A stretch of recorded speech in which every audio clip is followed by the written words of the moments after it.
Hello and welcome to Canberra Metalheads. This is Season 4, Episode 1. Back up into Season 4, we're getting deeper in the numbers. Got JDecay here, and we also got George from Disentomb, man. How you doing? Yeah, I'm good, man. Thanks for having me on the show. Yeah, thanks for getting back to me. You guys were kind of, I think, one of the more recent announcemements for the Canberra Metal Fest lineups. And I was actually messaging some of my buddies in the scene, and I was just like, man, it's been too long since I've seen Disentomb in Canberra, so it was really cool to get you on the show so that we could see you on the lineup as well. So yeah, really cool. It's sort of everything sort of fell into place. Yeah, look, we're I can't even remember the last time we played in Canberra. Obviously it's been at least 2 years, but I think it's been like 3 or 4 years from. Oh, I honestly can't remember. So we're keen to get back there. We've got a lot of fond memories of actually playing at the basement, and we've always had an awesome time there. And we're just keen to sort of start playing shows again, because obviously the last 18 months essentially has just been, we've only played 2 shows in that time between lockdowns. So we're pretty keen to all just like meet up again and see each other and have a weekend playing a show. So yeah, it's going to be good. Yeah, it should be a good one, man. Like you said, it feels like 2, but it could be 3, maybe 4. Like the last couple of years are just all a big blur, really. Did you guys? It's hard to remember what happened before 2019, or that was our last actual proper tour. Was in the US, and we got back, and then a few months later, COVID happened. So yeah. Did you guys tour the Decaying Light? Yeah, the only tour we did for the Decaying was that one US tour. And we did an Australian and New Zealand tour as well in July and August. Like it came out in July 2019, and then we managed to hit up most of the cities in Australia, bar Canberra, and we went over to New Zealand, then the US, and then everything sort of changed, and so we kind of didn't get too much of an opportunity to promote it over in Europe or anything. So it's mainly been that was it, pretty much it for that album. Yeah. Crazy. Yeah, you get some like we'll chatted to some of the other bands on the lineup for this one, and this is, I think, you guys will be like the last band that we release in our leading up to Canberra Metal Fest series. So the other bands that we've chatted to have sort of said like anyone that released an album within that time like is sort of had, if they did some dates prior to the restrictions and lockdowns, they're like still continuing to reschedule those. So it's like they're still doing a tour from an album that they've been touring for like 2 years. Yeah. I mean, that's probably not going to be the case so much for us, because we released like a new single last year, just a brand new one, just because, this year.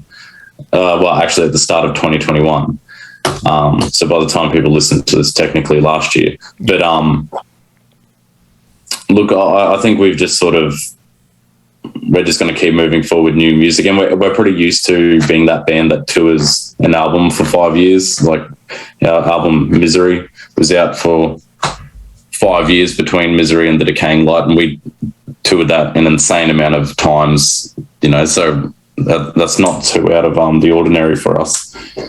I think one of the first times I seen you guys was like in that sort of early, maybe just after Misery. Sort of came out, and that was like, I think the first time that I actually seen the wave of heavier music. So there was like the like everybody, you think you hear the heaviest type of music, and then you sort of like something else will come out. Like I'm a Psychroptic fan, so you listen to like the 90s style of heavy and then technical, and then it starts to like flow into, before you know it, you're listening to bands like Disentomb and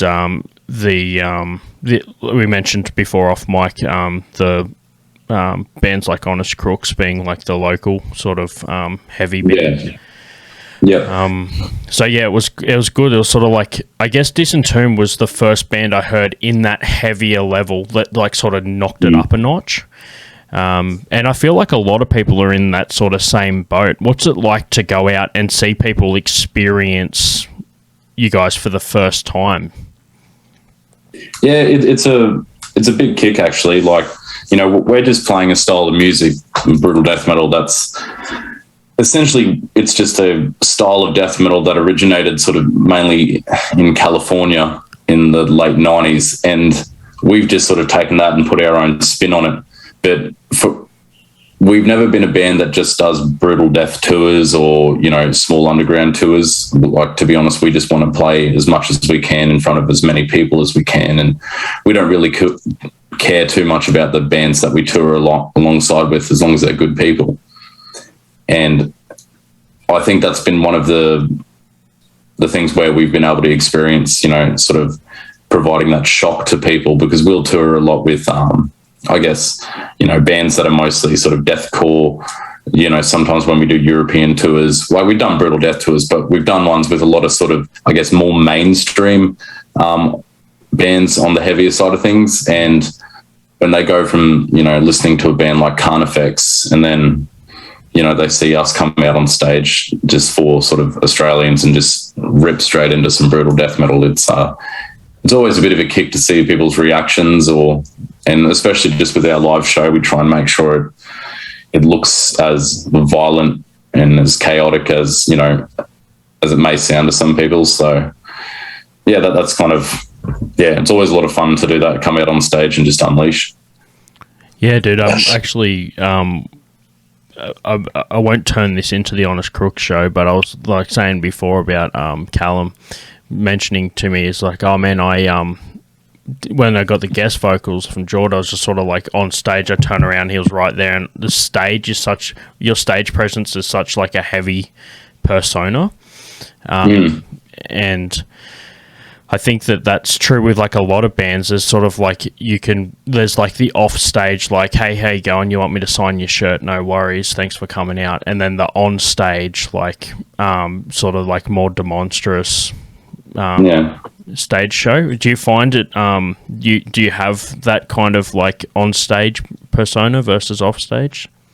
Oh, like I definitely don't act like how I act on stage, off stage. I think I'd be in a straitjacket, or, you know, I'd be very concerned for my safety. But in terms of, like, I think it goes for everyone in Disentomb. We're all pretty chilled out guys, and I think that's probably why we enjoy touring with each other so much, is, you know, we don't have egos. We just enjoy laughing, and we're, you know, everything's just always a pretty fun time just between the four of us, and just a lot of inside jokes, and happy to chat to anyone who's, you know, whether they're a fan of the band or a fan of other bands playing that night, you know, just pretty just sort of happy for people. And then obviously when we get on stage, it goes back to sort of wanting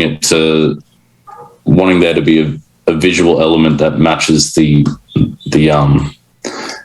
oral one, where, you know, it needs to be punishing, it needs to look violent, and it needs to sound crazy. And but yeah, there's definitely like, you get amped up before a show, and you sort of understand that, you know, that's, you know, when I said before, use the word unleash before, that definitely is sort of an opportunity where you get to you know, feel like you unleash, and it's a bit of a workout. So yeah, yeah.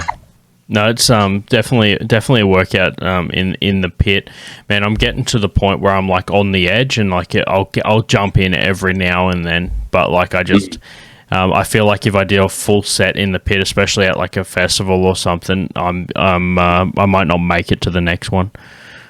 Yeah, I'm glad there's people that do it, because you know, I'm 31 now, and I don't see, well, to be honest, I haven't been to a proper show in a while, but I haven't, there's certain times I'll sort of get into the crowd for some bands, but I just don't have the energy anymore these days, to be honest. Oh no, looks like we've lost him. No, back. That's good. No, that's you, Jay. Is it? Sorry. No, it's all good, man. We got it. we've seen like over the years like that we've done this show. Obviously, more gigs become more and more crazy depending on the crowd or whatever. Like so I actually work at the basement as well, and just over the years, the things I've seen like from like pit work and stuff. We said previously on the show that there's a story where like Matt Young had these guys up the back when the King Parrot was playing. They were playing pool, and basically he wanted them to come up the front. So he just has the wireless mic, goes up the back and knocks the black ball into the hole, so that they had to like come up and watch the show. And yeah, Is that at a bastard fest? Well, I think I was there for that show. Or I remember hearing something about that. I mean, a King Parrot show is going to be a pretty wild one, isn't it? You know. Yeah. Especially back in the day when Youngie would sort of be there and everywhere. Before Jay decided to drop out all of a sudden. That's what happened. See, he's south side, I'm north side of Canberra. They must have the worst I must have the better internet connection.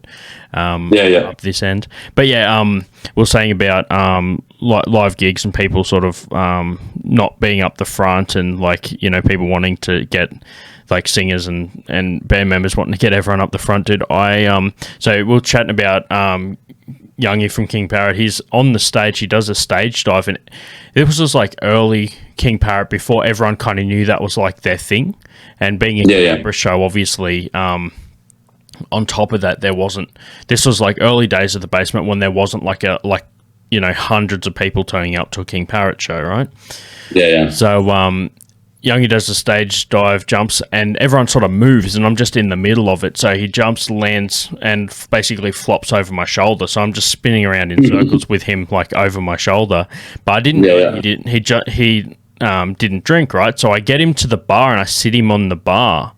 And like, what do you want? He's still singing, right? He's like, no, I got I don't drink. I was just like, I put him back on my shoulder and took him back and put him on the stage. So But I think a lot of people assumed Youngie must drink just by seeing some of those shows and seeing how chaotic it is, but it makes it even more badass knowing that he's sober while doing it. Yeah, that's it, man. Like, well, I've seen. So I think between King Parrot and Psychropty is probably the two bigger like bands that I've seen the most at the basement in my years of working there, and I've seen bands come for a long way over those years.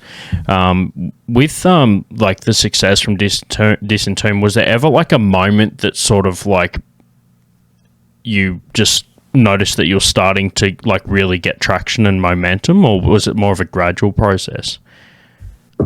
I'd say it's more of a gradual process, because every time, you know, something sort of sick happened along the way in the journey, like with Disentomb so far, we've just kind of been like, oh, fuck, that's awesome. You know, we kind of never had any sort of, and then we just sort of say, what's next, and try and do that. And, you know, but we've been appreciative of all the insane stuff that's happened over the years. I mean, like, we were only a band for 2 years when we played overseas for the first time, and when we played Mountains of Death Festival in Switzerland and did a UK tour, and to be honest, that was more than we ever thought we'd achieve at that point. Yep. So we've kind of always had low expectations, just taking it one step at a time, but yeah, it's been sick, I guess, over the years to see it continuing to grow. Just, you know, more people coming out, more people buying merch, that sort of thing, and checking out the music, you know, and kind of that definitely helps as a motivator of continuing to do things. You know, we'd do it regardless, to be honest, because we just enjoy doing it and just writing music with, you know, our mates. But it's even sicker that, you know, we can see every time we put something out, you know, there's more people that are listening to it or getting into it, you know. That definitely helps. Yeah, for sure. There's like I don't know. I think that either way is good, but like the gradual approach is more of like a I don't know. I feel like that it's the followers are more likely to retain followers from like a more gradual approach. Yeah, I can definitely see that, but I think at the same time, we just never had an expectation for, like, we understand that the music we play is incredibly niche.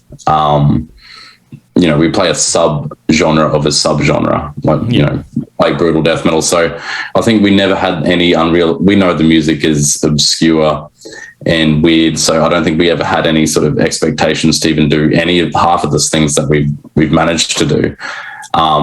And that's probably just made everything even more special, like when we get to play some insane shows and some really cool places around the world. It's just sort of, that's 100 times more than what we thought we would ever do, writing, you know, brutal death metal with a lot of blasting in it and indecipherable vocals and riffs that you can't really sort of understand what's going on. So, yeah, we never thought we would sort of, there was going to be any sort of moment where just a lot of people got into it, because naturally it's not that sort of music. Yeah, well, it's, I don't know. Like I said, I feel like once you find that niche, or you get those followers from that that like that particular type of music, they tend to be like a bit more loyal. I think in general, just in the metal scene, you don't sort of have like fly-by followers. It's not like something where people are just like, oh, I'm just into this because it's like the flavor of the month or whatever. It's I definitely agree with that. You know, people who listen to the music,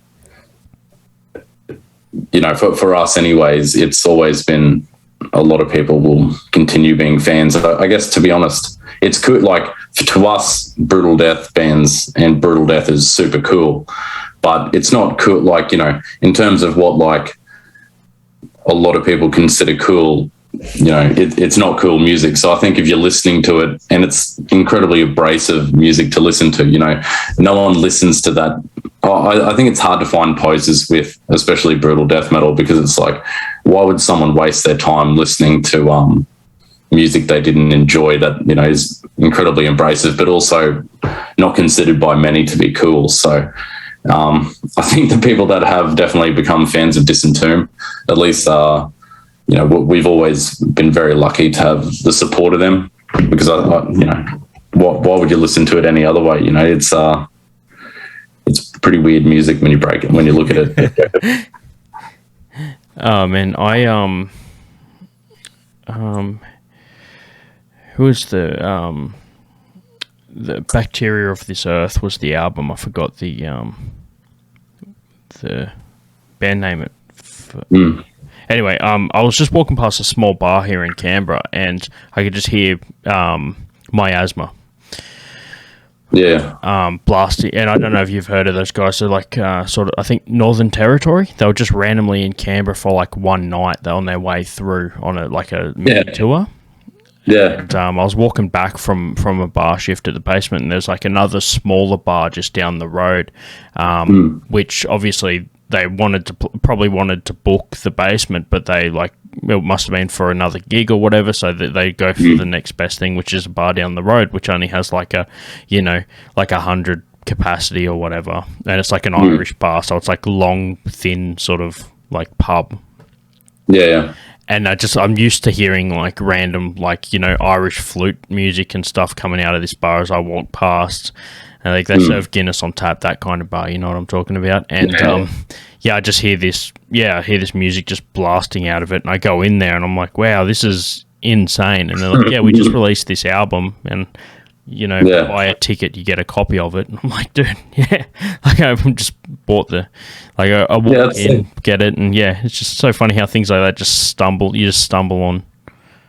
It's a good surprise. No, I've definitely heard of Miasma. Yeah. I'm trying to think. I'm pretty sure we've played with them too, Blackened, but I can't remember exactly. But no, definitely heard of them. They seem to always be getting about and doing well. Yeah, well, if they're coming from, I believe, Alice Springs to do a gig in Canberra, it just shows the devotion. Yeah, definitely. It's insane. But we were going to also cover off some of the band, sort of a bit more insight to the band. Now, you're one of the original members. I believe everybody is except for the bass guitarist. Is that right? Yeah, Henry, Jake, and I, we've been in the band since its inception, and Adrian came on board in 2016.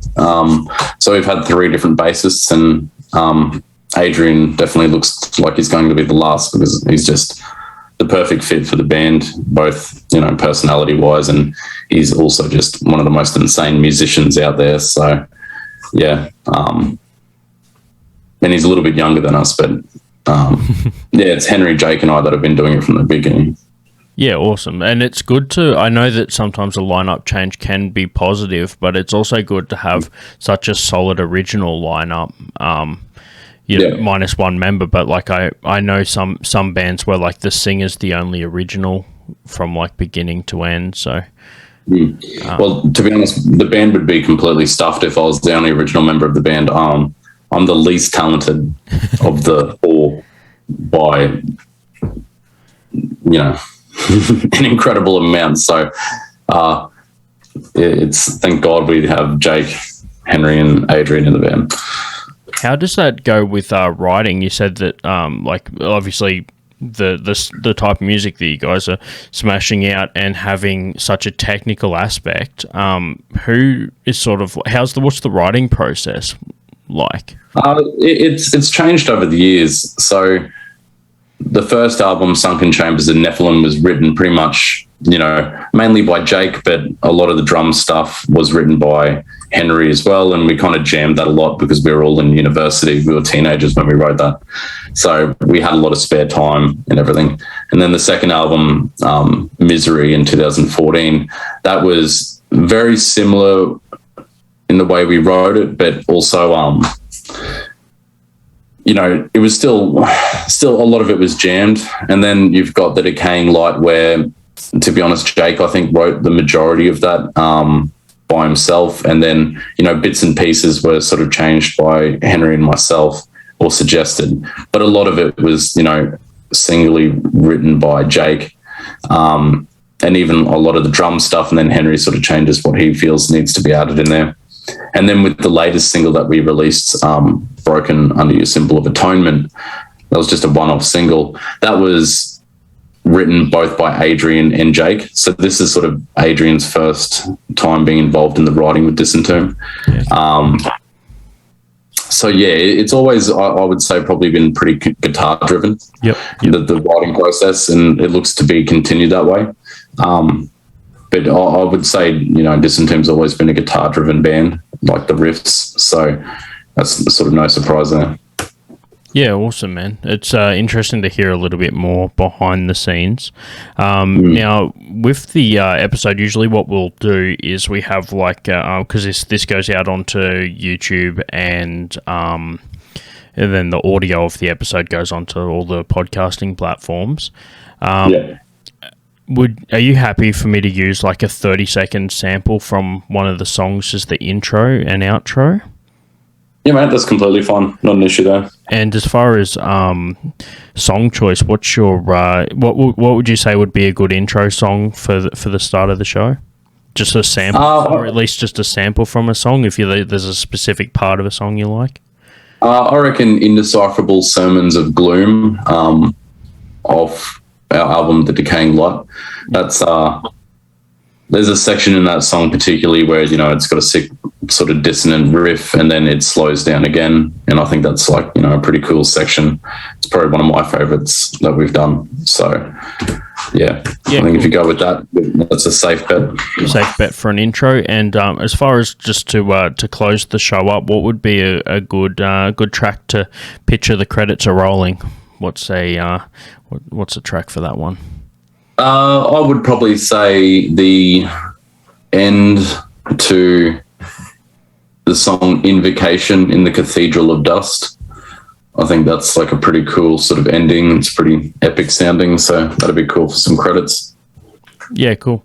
The dramatic walk away scene at the end, sort of thing, like in walking away from the explosion with your back to it. Yeah, absolutely, man. Well, that brings us up at time. Let's do some plugs. So, where can people find you and get your merch and all that sort of stuff, man?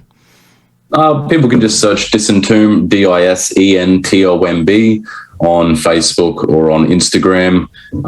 We've got merch stores through Vicious Instinct Records through Australia, Indie Merch in the US, and Empiricon in Europe. And we'll be playing Canberra Metal Fest at the Basement on January 15 alongside Pod People and Psychroptic. And, it's going to be our first proper show in more than half a year. So we've been practicing a lot. We're pretty keen to get back out on stage, and I think it's going to be a pretty sick one to catch. Yeah, awesome, man. It'll be a great gig. Just even the bands that I've been able to get onto the show is like an awesome lineup. So there's a lot more on there. All the lineups and announcements are on there. I'll put links to Disentomb's social media in the episode show notes, so make sure you check that out. And I also usually do a giveaway as part of the show. Now, what sort of what merch item would you say for a giveaway? So what I usually do is I purchase the merch from you, and then once somebody enters in the competition by sharing the show, if they win, I send the merch out to them. What items would you like for me to get for that? Man, I reckon we've got flags at Vicious Instinct Records. They're based out of Brisbane. So, we've got some really sick flags, amazing designs on really high quality merch. So I reckon that'd be the best bet. Yeah, cool, man. Well, you heard it here. If you want to get yourself a Disentomb flag, make sure you look at the competition details below. Usually it's just a like and a share, put you in the running to win one of those. Then I randomly select it and send it out to whoever wins. Sick. Sounds like a good prize. Yeah, no, it'll be a great price, man. I might end up buying two, and one will go out to the listener, and one will appear in a later show behind me. Yes, appreciate the support, man. But yeah, anyway, thanks heaps for being on the show, man. I really appreciate it, and I look forward to catching you at the Basement for Canberra Metal Fest. Awesome, man. I really appreciate your time, and can't wait to catch everyone in Canberra. Cool, man. All right, take it easy. See ya. Catch you.